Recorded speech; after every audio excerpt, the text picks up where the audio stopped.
Hello, hi, my name is Robin Michael, and I am doing this presentation over major depressive disorder, also known as MDD.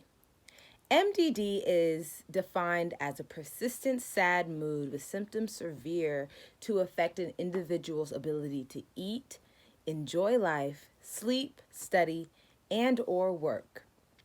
This may occur in clusters or sporadically. And it's documented that over half of the patients do not even realize that they're suffering from a treatable disease and do not seek treatment.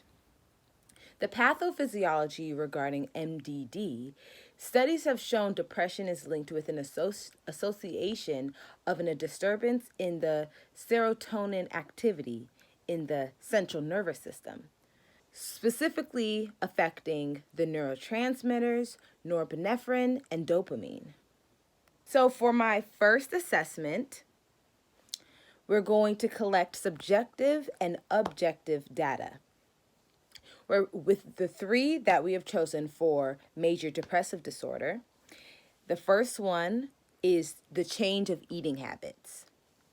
The second one is the talk or the suicidal ideation or suicidal attempt. And number three, decline in grooming and hygiene.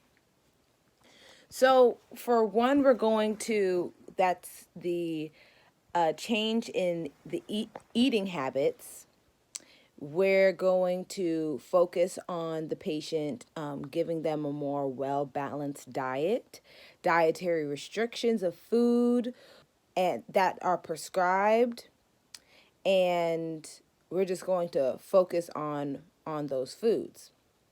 For number two, the suicidal ideation and suicidal attempt, we're going to support the patient.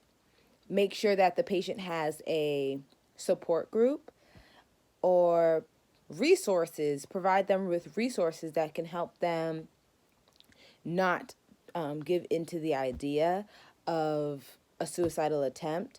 Try to also not get them isolated. Always try to be building a therapeutic relationship with them so they can feel like they can trust you and talk to you about their emotional feelings and what they're going through. We're going to try to help the patient find hope and build emotional ties. So we're building emotional ties and we are providing support for suicidal ideation. That's for number two. Number three is we're going to be focusing on grooming for the patient. And that will be by assisting them with ADLs, giving hope and helping them get ready for an event and building their self-esteem, their self-concept, and their confidence. So what we need to ask ourselves is where the client is and where they want to be. And this is related to the behavioral changes that they're going through.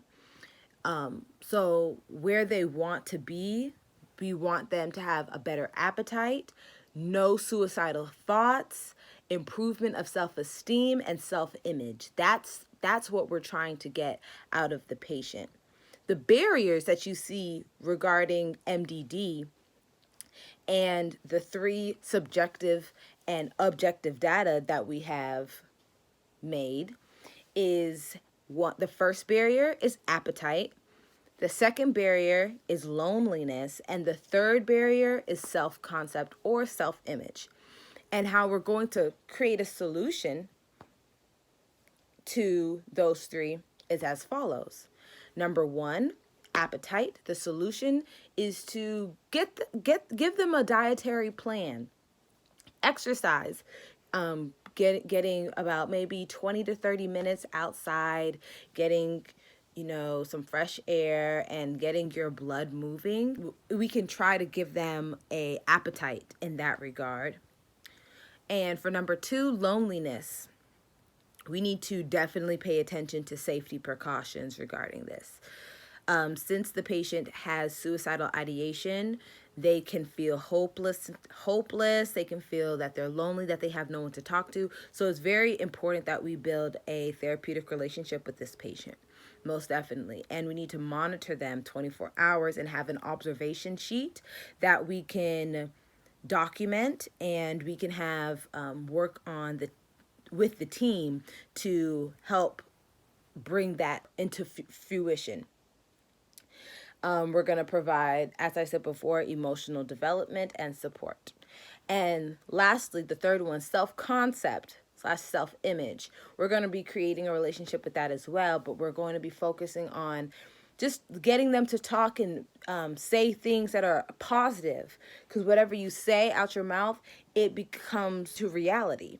So we want them to talk positivity on their lives. We want them to talk positive energy, so they can ultimately feel it at the end of the day.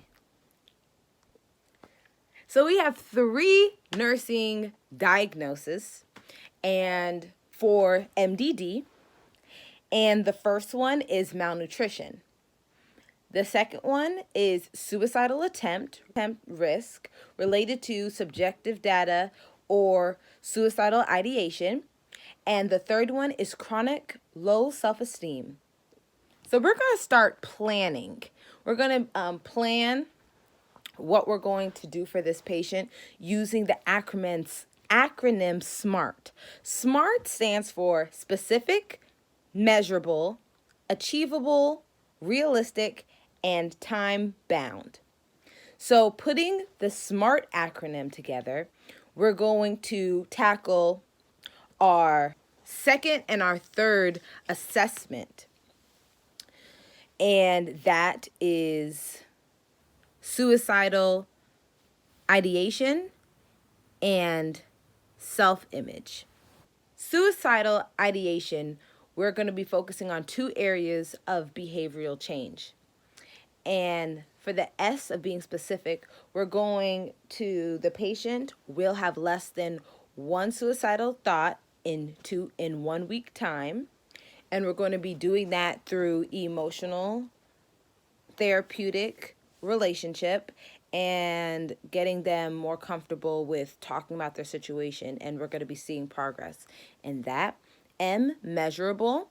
We're going to balance medication with side effects not impacting the patient's thoughts and creating suicidal thoughts.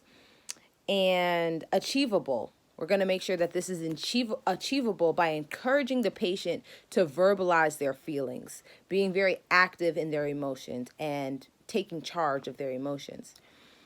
R, being realistic and assessing the patient's comfort level and progression. T, being time-bound, and we're going to be seeing less than 1 suicidal thought in 1 week. And that is for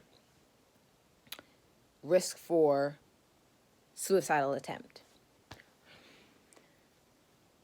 The third behavioral change is the self-image concept.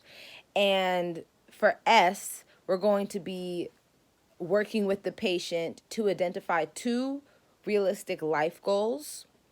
And we can see that it's measurable by talking to the patient, and depending on which life goal that they choose, we are going to work with them and set a plan so we can bring it to life. We're going to make sure that this is achievable, because anything is achievable when you put your mind to it. We just have to have a set plan, and we need to take hold of the small victories and keep building from there. It is realistic by dividing the short-term goals and the long-term goals in bite-sized pieces, like I said a minute ago. And by that, they will be able to gain a little bit more confidence that they're making progress. This is going to be time-bound, because the patient will do this successfully within 2 sessions in a week. So we're going to be